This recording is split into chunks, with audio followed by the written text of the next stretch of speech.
Galera, eu queria compartilhar com vocês um pouco do nosso momento de oração, tá? Que nós fizemos aqui enquanto família, propondo, segundo proposto pelo meu convite, para que todos nós pudéssemos 2 horas agora nos colocar de joelhos e orar pela nossa nação. E depois eu também fiz um momento de reflexão na palavra de Deus sobre o papel da oração nessa conjuntura de calamidade que nós estamos vivendo. Então, seja muito bem-vindo a esse momento devocional. Eu vou meio que colocar você dentro desse momento devocional, junto com a minha família. Se sinta à vontade, tome assento. E eu espero que você possa aprender sobre a palavra do Senhor, sobre aquilo que Deus diz, sobre como nós devemos nos comportar nesses momentos de calamidade, de dor, de sofrimento que nós estamos vivendo, tá bom? Então eu espero que você e sua família sejam abençoados por essa palavra. Deus abençoe. Valeu. Abre aí Atos 12, a partir do primeiro versículo. A gente vai ler esse trecho que é nomeado como a perseguição de Tiago e Pedro, né? Tiago e Pedro eram apóstolos do Senhor Jesus. Tiago aqui é o irmão de João e Pedro era o irmão de André, se não me engano. Era Simão Pedro, literalmente, aquele que negou Jesus 3 vezes. Eles se tornaram colunas da igreja primitiva. Logo quando Jesus subiu aos céus, eles lideraram a igreja junto com os demais apóstolos na construção e na propagação do evangelho. Então muitos judeus se converteram, pessoas de outros lugares se converteram. Foi ali o evento de Pentecostes que a gente viu no começo do livro de Atos. E aí, chegando aqui no capítulo 12, tem uma coisa interessante que eu queria chamar a atenção da gente, que é para o papel da oração. O papel da oração no meio da perseguição religiosa, no meio de alguma calamidade que acontece. Deus, ele governa sobre o mundo, ele é soberano sobre o mundo, só que ele incluiu no seu plano eterno a igreja como uma parte ativa no processo de orar. Então nós, no meio de uma perseguição, no meio de uma calamidade, nós temos o papel de nos colocar de joelhos e orar pedindo a Deus por misericórdia e por graça. E essa oração, de alguma forma sobrenatural e com conhecimento que é ilimitado, excede a nossa compreensão. Essa oração, ela se faz chegar diante de Deus como um aroma agradável através da instrumentabilidade e a intercessão do Espírito Santo, que intercede por nós com gemidos inexprimíveis, moldando a nossa oração para se tornar agradável de Deus, e Deus, ele desce até nós para trazer a sua decisão, que é boa, perfeita e agradável sempre. Eu lembro que quando Jesus, Deus, ele decidiu libertar o povo do Egito, depois de 400 anos, ele já tinha isso pré-determinado, mas ele diz de forma clara lá para Moisés que ele ouviu o clamor do povo. Ele ouviu o clamor do povo que estava sendo escravizado pelos egípcios. Então nós precisamos clamar aquele que pode nos ouvir. Davi, ele diz várias e várias vezes nos Salmos, né? O livro de Salmos nos ensina a orar, nos ensina a adorar a Deus. E ele diz assim: Senhor, ouve o meu clamor. Até quando, Senhor? Ouve, inclina os teus ouvidos à minha voz. E nós precisamos orar. E aí esse trecho vai trazer um pouco disso, aqui nesse ambiente de perseguição contra a igreja primitiva. Por aquele tempo, mandou o rei Herodes prender alguns da igreja para os maltratar. Esse aqui, Herodes, não é o Herodes que mandou matar criancinhas quando Jesus nasceu. Lembra lá? Quando Jesus nasceu, o rei Herodes da época, né, aqui 33 anos antes, mais ou menos 34 anos antes, que foi quando Jesus nasceu lá no Natal, em Belém, o rei Herodes mandou matar todas as crianças de 2 anos para baixo, todas as crianças meninos, filhos das judias, de 2 anos para baixo. Só que um anjo tinha avisado para o pai de Jesus, José, né, levar Jesus para o Egito. E quando Herodes morreu, foi que o anjo disse assim: olha, pode voltar para sua terra, para Israel, porque aquele que queria matar o menino já pereceu. Ele tinha quantos anos? Quem? Jesus? Não deixa claro quantos anos Jesus tinha quando volta do Egito, não. Mas foi para se cumprir a promessa que ele mesmo tinha escrito, né? Inspirado pelo Espírito Santo ali, com os seus profetas. Esqueci qual foi exatamente, que disse assim: do Egito mandei chamar meu filho. Não é que o filho dele nasceu no Egito, o filho dele nasceu em Belém, como foi prometido em profecia também. Só que ele foi para o Egito e depois veio do Egito para a região da Galileia, né? Nazaré. Por isso que ele é conhecido como Nazareno ou Galileu, porque ele cresceu a vida toda em Nazaré. A gente precisa lembrar que José, ele era de Belém, nascido em Belém, e essa era a terra dele, e que ele não morava em Belém. Ele provavelmente era já de Nazaré. Só que ele precisou ir para Belém porque houve um recenseamento né? Os romanos queriam fazer um recenseamento, um alistamento, tipo um alistamento militar, e eles pensavam então que essas pessoas dessem o seu nome. E aqui, esse Herodes é um outro Herodes, mas que também é governante encarregado do Império Romano para chefiar essa região de Israel aqui. E aí os judeus que odiavam a Jesus e que tinham matado Jesus e que perseguiam a igreja de Jesus, eles queriam fazer perecer todos os apóstolos. Aqueles que anunciavam Jesus mereciam morrer, segundo eles. E aí o que é que eles fazem? Eles ficam convencendo, pressionando o imperador, né, o Império Romano, na figura do seu governante ali, Herodes, para que eles pudessem perseguir, pegar, maltratar, prender os cristãos, né? Os judeus cristãos. E aí, por aquele tempo, versículo 1, capítulo 12 de Atos, mandou o rei Herodes prender alguns da igreja para os maltratar, fazendo passar a fio de espada Tiago, irmão de João. Esse Tiago aqui não é o que escreveu, provavelmente, a epístola lá no final do Novo Testamento, que aquele Tiago era irmão de Jesus, que também foi um importante líder da igreja primitiva. Só que aqui, talvez, é o primeiro relato de um apóstolo morto, é o Tiago, irmão de João, que era igualmente com João pescador, né? E depois Jesus chama ele ali a deixar as redes de pesca aí e se tornar pescador de homens, apóstolo de Jesus. Vendo ser isto agradável aos judeus, Herodes, então, prosseguiu prendendo também a Pedro. Matou Tiago e, pela providência divina, Pedro não foi morto também. Porque que custava, né? Ele matar Tiago e também matar Pedro. Mas Deus não tinha outros planos para Pedro. E eram os dias dos pães asmos. Ou seja, a época da Páscoa, né? Provavelmente aqui 1 ou 2 anos depois que Jesus morreu, porque ele morreu exatamente na Páscoa, né? Na festa dos pães asmos. Pedro, pois, estava guardado no cárcere, que significa que ele estava preso. Mas havia oração, olha só, atenção aqui no versículo 5. Havia oração incessante a Deus por parte da igreja a favor dele. A gente vai se adiantar porque o anjo do Senhor, ele chega nessa prisão, ele estava entre 2 guardas, e eu não sei se ele colocou todos os guardas para dormir, ou se todos os guardas estavam dormindo, eu sei que Pedro estava dormindo. E aí o anjo vai lá em Pedro, né, uma luz incandescente brilha na prisão, é a sequência aqui, e ele acorda Pedro, tira as cadeias de Pedro, né, nada é impossível para Deus, e Deus tirou as cadeias de Pedro ali. Eu tenho certeza que ele não precisou de chave, mas ele pode ter pego a chave também, não tem problema nenhum, ele não sabe exatamente como é que foi isso. E ele acorda Pedro e leva Pedro. Pedro, ele meio que se percebe fora da prisão, e ele percebe que isso aí não era uma visão. Ele estava pensando que ele estava sonhando, pô. Ele estava pensando que ele estava sonhando. Quando ele saiu da prisão, ele acordou e ele fez, não era um sonho não. Era um anjo realmente que me acordou e me tirou daqui da prisão. E aí ele decide ir para a casa de uma mulher. Que mulher é essa? Provavelmente uma senhora que era instrumento de Deus para, muito provavelmente, abrigar uma das células da igreja primitiva, né? Os cristãos, eles não podiam se juntar em locais tão públicos, principalmente no meio dessa perseguição. Eles iam para as sinagogas, mas depois que começou essa perseguição religiosa, essa perseguição contra os cristãos, eles pararam, eles não podiam mais ir para a sinagoga, pregar o evangelho. Então eles iam de casa em casa.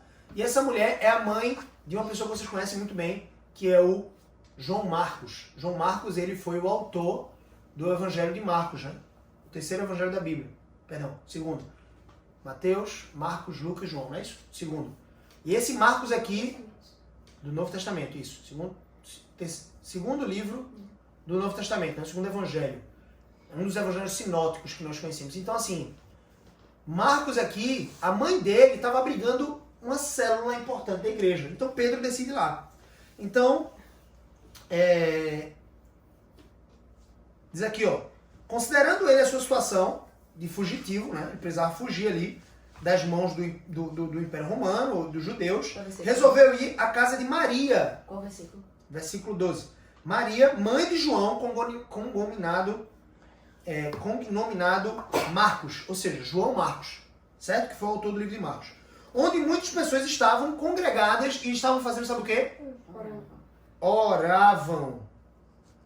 Quando ele bateu ao póstigo do portão, veio uma criada chamada Rode ver quem era. Reconhecendo a voz de Pedro, tão alegre ficou. Ela ficou tão alegre, ela ficou assim, meu irmão, a gente estava orando por ele agora, para que ele fosse libertado. Ela ficou tão alegre que nem o fez entrar. Ela foi correndo lá para dentro, ó, Pedro chegou. Voltou correndo para anunciar que Pedro estava junto do portão. Eles lhe disseram, estás louca? Parece que alguns ali estavam orando sem fé, né? Porque estavam orando para que Pedro fosse liberto. E parecia aqui que eles não estavam tendo fé o suficiente para saber que Pedro estava na porta, que Deus tinha ouvido a oração deles. Eles disseram, estás louca, Rod. Ela, porém, persistia em afirmar que assim era a verdade. Pedro estava na porta. Então disseram, é o seu anjo. Não é Pedro. Entretanto, Pedro continuava batendo. Pá, pá, pá, pá, pá. Então eles abriram. Viram-no e ficaram atônitos, perplexos, assustados, espantados. Deus faz assim. Ele, porém, fazendo-lhes sinais com a mão, para que se calassem, contou-lhes como o Senhor tirara da prisão e acrescentou, anunciar isto a Tiago. Quem é Tiago? Irmão de Jesus aqui, porque o irmão de João tinha morrido. É o outro Tiago. Anunciais a Tiago, olha que interessante, e aos seus irmãos, Judas e muitos outros. E saindo, retirou-se para outro lugar. Ele precisava fugir, né? Veja que coisa interessante. Deus, ele tinha um plano de libertar Pedro. No seu governo soberano, a gente crê, segundo está escrito lá no Salmo 339, que todos os nossos dias foram escritos e determinados.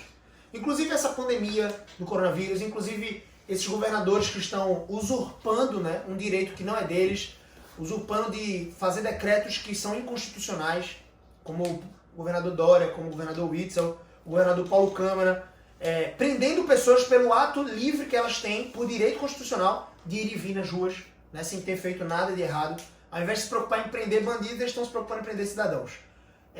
E isso tudo já estava escrito. Deus já tinha determinado isso. Só que, olha que coisa interessante. Muitos desses episódios acontecem na vida da igreja para que nós nos coloquemos de joelhos. E Deus tem um interesse profundo em que nós nos ajoelhemos para orar. Eu não estou me colocando aqui, se você ora de sentado, ou se você não pode orar de joelho. Eu não estou colocando que o fato de você orar de joelho é a coisa mais importante. É importante porque é uma postura de submissão, de reverência, de humilhação, porque Ele é digno de todo louvor, de toda glória, de toda honra. Mas é o fato de você orar. E aqui a igreja estava orando pelo mesmo objetivo. Senhor, liberta o nosso líder, liberta Pedro. Age, Senhor, com graça e misericórdia. E aí o que foi que Deus fez? Agiu nesse propósito. Ah, Gabriel, quer dizer que a oração muda os decretos eternos de Deus? Não, não estou dizendo isso, mas eu estou dizendo que Deus, no seu decreto eterno, incluiu a oração do seu povo. Unânime. Unânime. Quando o seu povo, existe algo especial. Claro, um cristão no seu quarto, nos seus joelhos, causa uma revolução. Um cristão comprometido com a palavra, no seu quarto, nos seus joelhos, é forjado um homem de Deus. E o Satanás treme diante de um homem de Deus. Por isso que ele traz tantas distrações. Não estou dizendo que o YouTube é algo ruim, mas tem tantos canais que são fúteis no YouTube, enquanto nossos jovens, por exemplo, na quarentena, ao invés de estarem, e aqui é uma recomendação para vocês, ao invés de gastarem 5 horas no YouTube, de repente gastem 5 horas orando e gastem 1 hora no YouTube ou algo do tipo, assistindo os canais que vocês gostam. Mas percebe isso, o valor. Satanás, ele provoca o ser humano com muitas distrações. E eu não estou dizendo que essas distrações são ruins em si mesmas. O YouTube é maravilhoso. Assistir um vídeo divertido no YouTube, um vídeo de futebol que a gente gosta de assistir, é maravilhoso. Poder assistir um esporte, poder assistir uma educação, um professor, é incrível. Netflix é ruim? Não, é muito bom. Só que, quando isso tudo ocupa o lugar de Deus na nossa vida, o tempo que nós deveríamos dedicar a Deus, aí se torna algo ruim. A gente torna o bom ruim. E Satanás é especialista em fazer com que nós, com a nossa natureza pecaminosa, que já é suficiente para nos levar para o inferno, e mais o seu apoio, né, a sua torcida, a gente cai exatamente nessas distrações. E aqui existe algo especial, né? Quando um homem, uma mulher, se colocam de joelhos no seu quarto, coisas incríveis podem acontecer. Satanás treme dentro disso. Agora, existe algo mais especial, aparentemente, que acontece quando o povo de Deus, juntos, se reúne em oração. Por isso é tão importante a gente se juntar para orar enquanto povo de Deus. Por isso que é tão importante a reunião de oração da sua igreja, você não entende.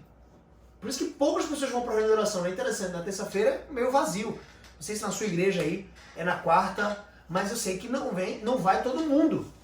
As pessoas meio que não se esforçam, não, estou em casa, estou de boa. Vou orar em casa. Existe algo especial aqui, ó. A igreja estava unânime na casa de Maria, mãe de João Marcos, orando por Pedro. Em outro texto, lá Salomão vai dizer, se o meu povo, né, que se chama pelo meu nome, se humilhar e orar, e se arrepender dos seus maus caminhos, então os ouvirei.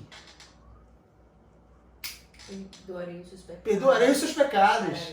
E sararei a sua terra. E a gente está orando exatamente por isso, né? Para que Deus sare a nossa terra, o Brasil. E o principal problema no Brasil não é o coronavírus. Não é câncer. Não é falta de educação. Não são nem as pessoas em si. Elas são responsáveis por essa doença, que é a corrupção, que é a impunidade. Quando você é corrupto e não há sanção contra você, quando não há punição para sua corrupção, você acha, é muito bom ser corrupto. Eu posso roubar e eu estou livre. E eu posso usar o dinheiro que eu roubei. É uma coisa fácil. Soa assim. Isso é impunidade. Impunidade é você não trazer o devido castigo ou punição para um ato de rebeldia contra a lei. E no Brasil, quanto menor for o castigo para os crimes, quanto menor for a punição, quanto mais remissa for a mão da disciplina, mais barato fica roubar.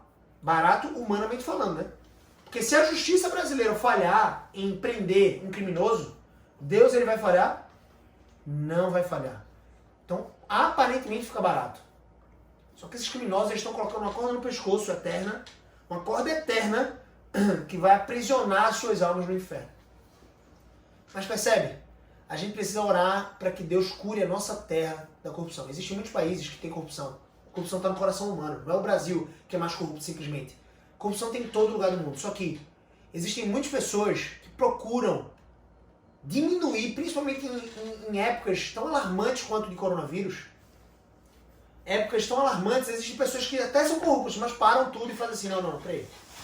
Vamos roubar quando começar a se restabelecer o povo, porque roubar de um miserável é bronca. Daqui a pouco o país vai quebrar. Aqui no Brasil não. Aqui no Brasil parece que a galera se junta e diz assim, como é que a gente pode roubar?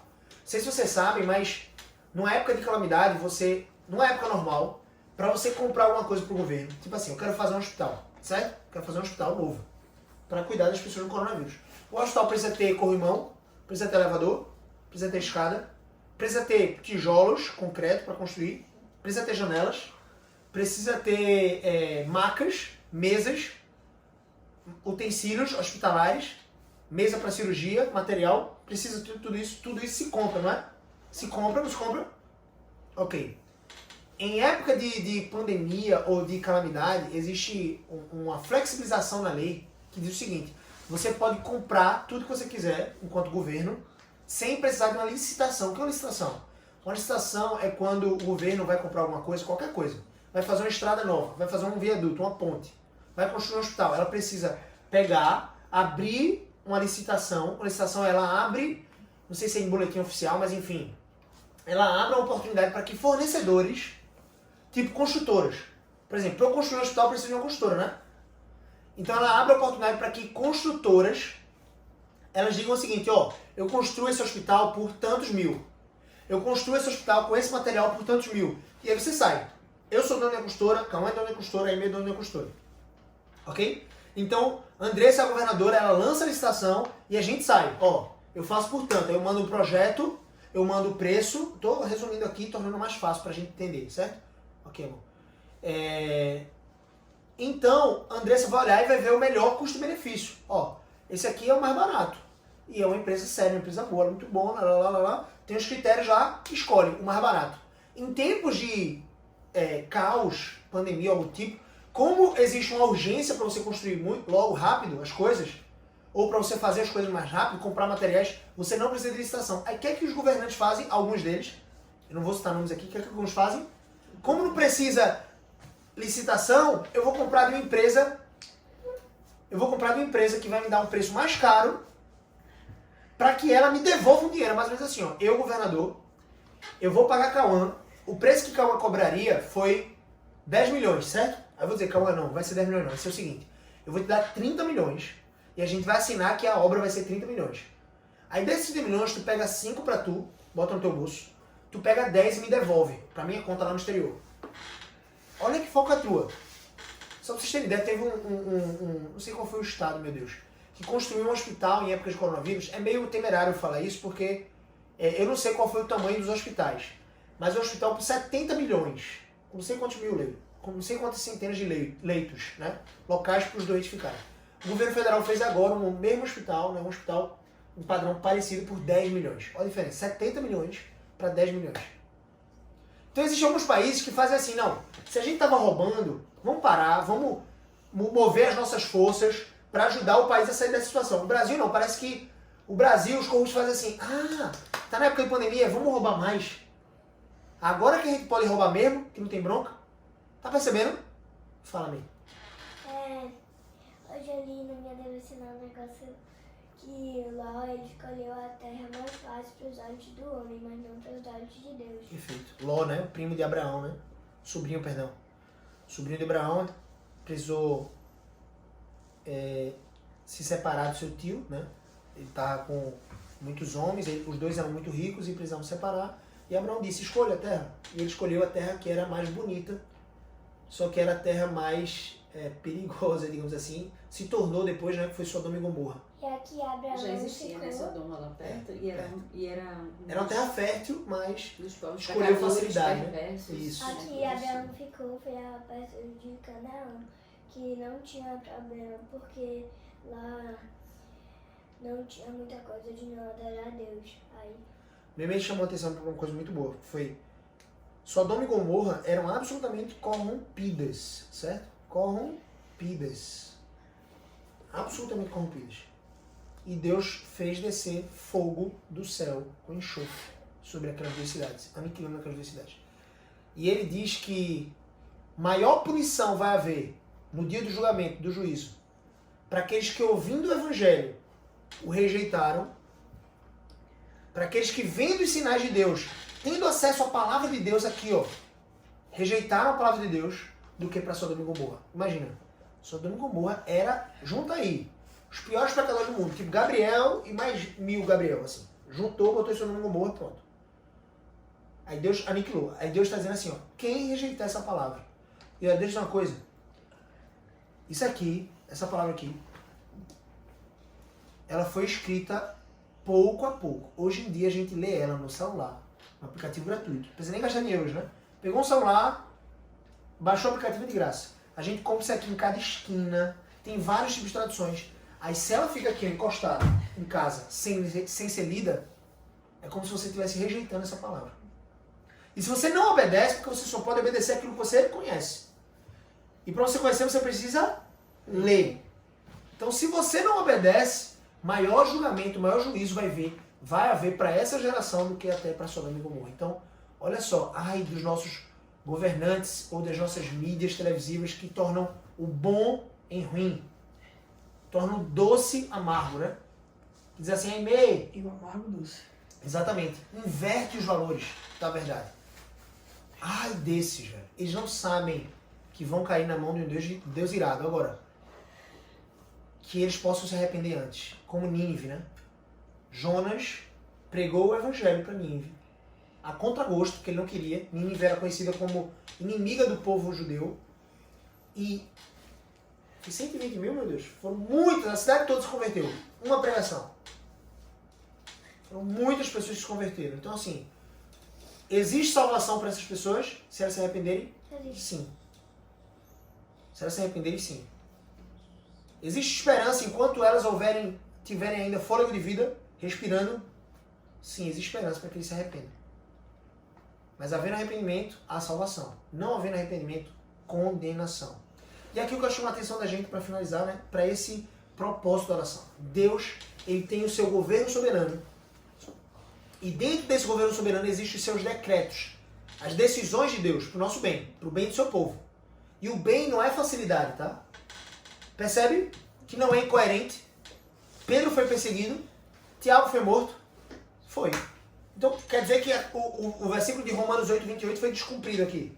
Todas as coisas cooperam para o bem daqueles que amam a Deus. Foi? Não. Não, mas Tiago foi morto. E aí, Pedro? Foi pro céu, Tiago foi pro céu. Tiago foi para o céu, Pedro foi perseguido, a igreja foi perseguida para quê? Para que a igreja manifestar a glória de Deus, para manifestar o propósito de Deus em pregar o evangelho para as nações. A partir dessa perseguição, vários judeus foram para outras cidades pregando o evangelho. E eles precisaram ser mais firmes na fé? Sim, precisaram ser mais firmes na fé. E sendo mais firmes na fé, eles se aproximavam do padrão que Deus tinha estabelecido para eles, que é Cristo Jesus como modelo. Sim ou não? Sim. Sim. isso é o bem pra gente? Todas as coisas que cooperam para o bem daqueles que amam a Deus é o seguinte: todas as coisas cooperam para o bem. E o bem último para as nossas vidas é nos tornarmos mais parecidos com Cristo. Então, Gabriel, quer dizer que se eu tiver um câncer, isso vai cooperar para o meu bem? Vai! Tem um pastor chamado John Piper, norte-americano, que diz assim: não desperdice o seu câncer. Se você tem um câncer, se aproxime de Deus. Se chegue a Deus, use o seu câncer para pregar o evangelho, para ministrar as vidas. Percebe? Quer dizer que se eu sofrer um acidente e ficar paralítico, Gabriel, isso está cooperando para o meu bem? Está cooperando para o meu bem. Se acontecer, sim.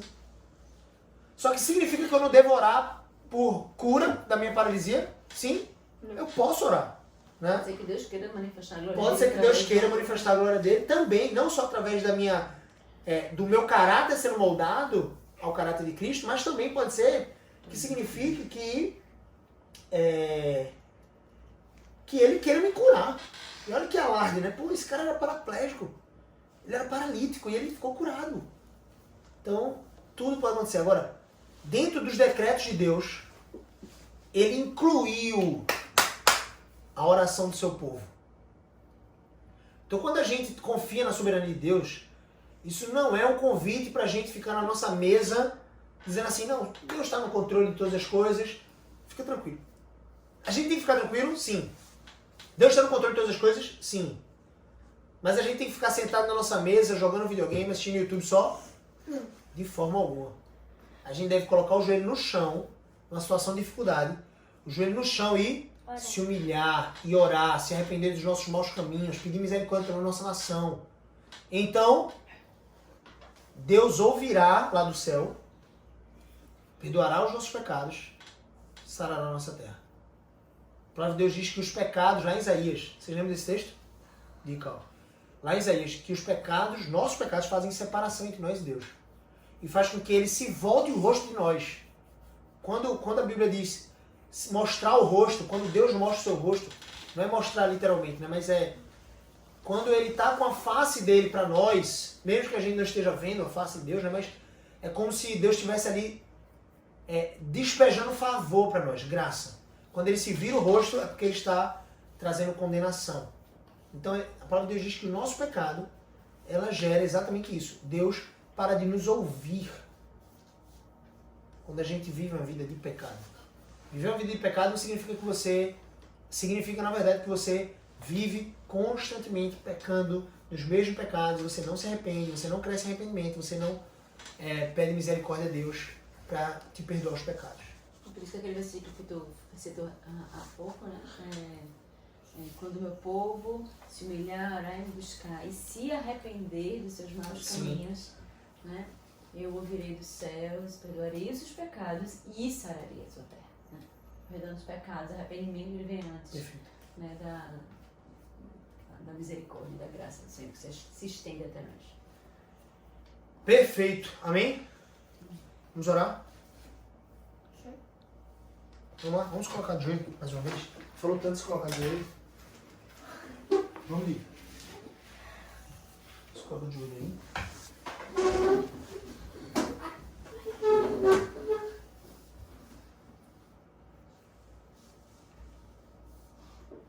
Vamos orar. Senhor nosso Deus e Pai, nós te pedimos misericórdia, graça e favor sobre a nossa nação. Te pedimos, Pai, que o Senhor nos guarde, Senhor Deus.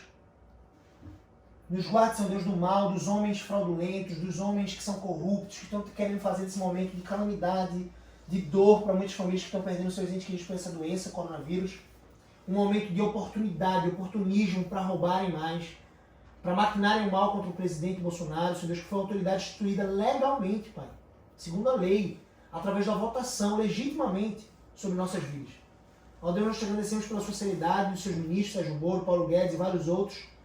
Abençoa, Senhor Deus, os trabalhadores, Pai, de todo o país, Pai, para que logo, logo voltem, Senhor Deus, de fato, aos seus postos de trabalho, para poderem, de fato, trazerem alimento, mantimento para as suas casas, Senhor. Provê o necessário para aquelas famílias que já estão passando necessidade, Senhor Deus, e faz com que nós, que possuímos um pouco mais, Senhor Deus, possamos compartilhar, dividir, ofertar, Senhor Deus, doar para essas pessoas, Pai, que estão mais necessitadas. As pessoas próximas a nós mesmos, Senhor Deus, que perderam emprego, que de repente perderam seus salários. Ó Deus, abençoa, Senhor Deus, a nossa nação com graça. Traz, Senhor Deus, a tua boa mão intervencionista, Pai, sobre a vida desses estados que estão sendo governados por homens ímpios e maus, Senhor Deus, que querem somente aproveitar o momento para desgastar o governo federal, Senhor Deus, como opositores.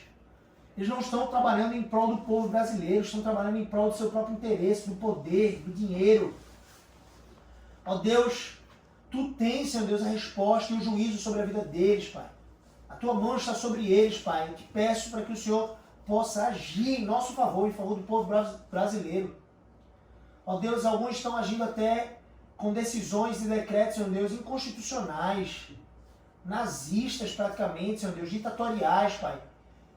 Impondo sobre as forças armadas, as polícias armadas, no caso, uma missão difícil de se voltar contra o povo que tanto apoia essa polícia, Senhor Deus.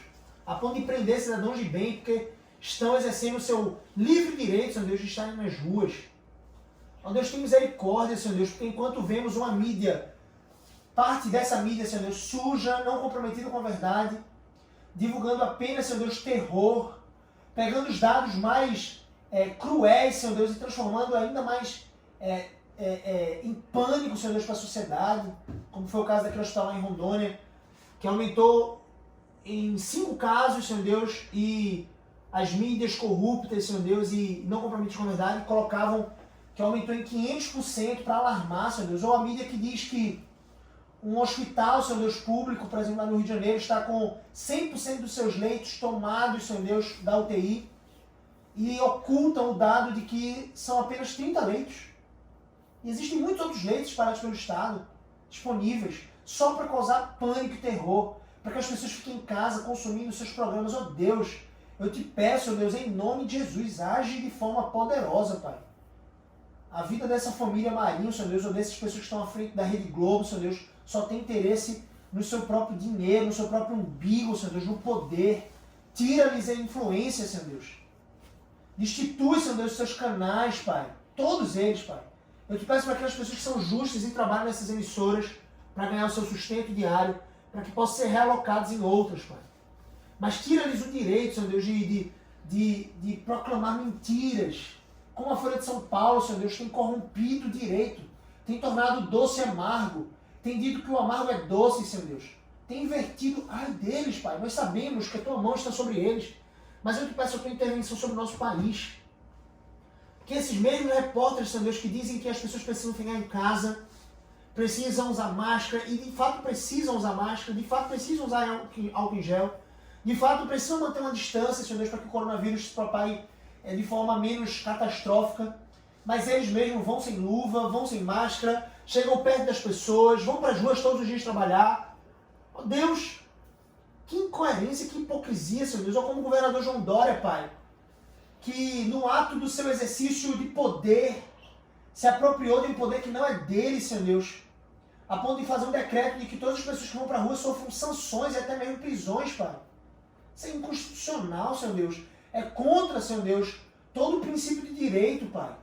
Tem misericórdia, enquanto isso, o nosso Supremo Tribunal Federal está acobertando esses atos, Pai. A mídia suja não proclama esses atos, não tem compromisso com a verdade, não expõe a verdade. De quebra, Senhor Deus, algumas redes sociais, como o Facebook, ainda assim tem inclinações esquerdistas, Pai, comunistas, a ponto de, o que parece uma incoerência, a ponto de bloquear várias e várias páginas, Senhor Deus, que procuram difundir essas verdades, Senhor Deus. Peço a Tua misericórdia. Parece que estamos cercados, Senhor Deus, mas nós sabemos que somos guardados por Ti, Deus. Nós sabemos que somos guardados por Ti, a Tua boa mão está sobre nós. Nos guarda, Senhor Deus, para que possamos viver vidas e dias bons aqui nesse país rico. País rico de recursos e tão pobre, Senhor Deus, com o pecado da corrupção. Ó Deus, age, Senhor Deus, intervém no nosso país. Esse governador João Dória, Senhor Deus, que proíbe todos de irem para a rua, Senhor Deus, adquirindo o seu sustento no estado de São Paulo. Ele mesmo, Senhor Deus, abre mão do isolamento da quarentena para os funcionários da sua mansão, seu jardineiro, ou até mesmo as diaristas, ou os funcionários que trabalham na sua cozinha, Senhor Deus. Ó Deus, eu concordo, Senhor Deus, que essas pessoas precisam trabalhar, senão elas não terão sustento. Eu concordo, Senhor Deus, que elas precisam trabalhar, mas por que esse governador? Ele está sendo tão hipócrita, Deus. tão hipócrita a ponto de proibir as pessoas de irem trabalhar e mandando seus funcionários irem trabalhar na sua casa. É certo que os seus funcionários deveriam trabalhar na sua casa, mas é certo que todos os outros funcionários, todos aqueles que precisam trabalhar para sobreviver, deveriam também sair. Nós já temos, Senhor Deus, um tratamento bem eficaz. Nós já temos, Senhor Deus, a cloroquina e a azitromicina sendo administradas e não tendo nenhuma morte com essa administração de remédios. Por que isso não é difundido? Ó Deus, age com graça. Intervém, Senhor Deus, nós te pedimos. Nós sabemos que a tua vontade é boa, perfeita e agradável, e que o Senhor vai cumprir a tua vontade, mas o Senhor nos convida a nos colocar de joelhos e te orar por justiça, por graça, por perdão. Perdoa a nossa terra, Senhor Deus, tão corrompida, perdoa os nossos pecados, Senhor Deus. Como o povo brasileiro, eu te oro pedindo misericórdia sobre a nossa nação. E te agradeço ao mesmo tempo que o Senhor foi misericordioso a ponto do presidente Bolsonaro ser eleito. Seria uma desgraça se nessa altura, Senhor Deus, estivesse eleito ali o Haddad, Senhor Deus. E o Senhor nos livrou disso. Ó Deus, mas sustenta as mãos desse presidente e de outros governadores que são legítimos, são trabalhadores, prefeitos trabalhadores. Ó Deus, nós te pedimos para que o Senhor sustente os políticos que estão ali na Câmara, que fazem um trabalho sério. Nós te pedimos a tua justiça sobre a vida desses governadores ímpios, sobre a vida desse que é o presidente da Câmara e tem agido de forma ditatorial também, o Rodrigo Maia. Como, Senhor Deus, pode uma pessoa que foi representada por tão poucos, Pai, cerca de 70 mil votos, ocupar um cargo, Senhor Deus, de presidente da Câmara e agir, Senhor Deus, a ponto de minar, junto com o Supremo Tribunal Federal, o poder de alguém que foi eleito por tantos, Pai, dezenas de milhões de pessoas, como o presidente Bolsonaro. Como alguém que representa tão poucas pessoas podem alcançar tanto poder, Senhor Deus, e outro que representa tantas e tantas pessoas pode ter o seu poder diminuído, Senhor Deus, a ponto de não poder estabelecer um decreto presidencial para as pessoas voltarem à rua. As pessoas estão clamando, Senhor Deus, nas ruas.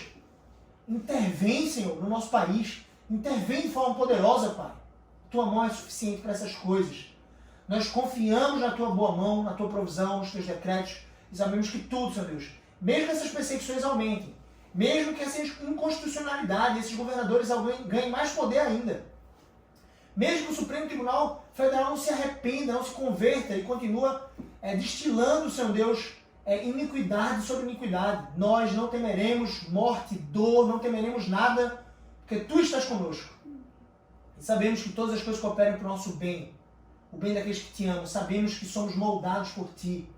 Ó Deus, faz com que cada brasileiro, cristão, Senhor Deus, e até os meus cristãos possam te conhecer nesse período de quarentena, possam se ajoelhar diante de ti, possam crer no Senhor. Que as pessoas, Senhor Deus, possam confiar em ti, Senhor Deus, e se entregar e estreitar os seus laços, Pai, contigo, desenvolvendo a área 1 delas, a área de suas vidas mais importante, que é o seu relacionamento com o Senhor. Faz com que eu e minha casa também possamos nos estreitar e nos aprofundar nesse relacionamento, na leitura da tua palavra, na oração, e possamos fazer isso por louvor da tua glória. Em nome de Jesus nós te oramos. Amém. Amém. É isso, galera. Se você curtiu participar desse momento devocional com a minha família, de estudo da palavra e de oração pelo nosso país, eu te convido a se inscrever no canal, aqui Gabriel CBO, ativar as notificações e também clicar em gostei, tá? Além disso, se você deixar o seu comentário, eu vou te responder pessoalmente aqui no vídeo, tá bom? Então Deus abençoe a sua vida abundantemente, que você possa construir uma vida abundante para a glória de Deus. Cheiro no coração. Valeu, um grande abraço.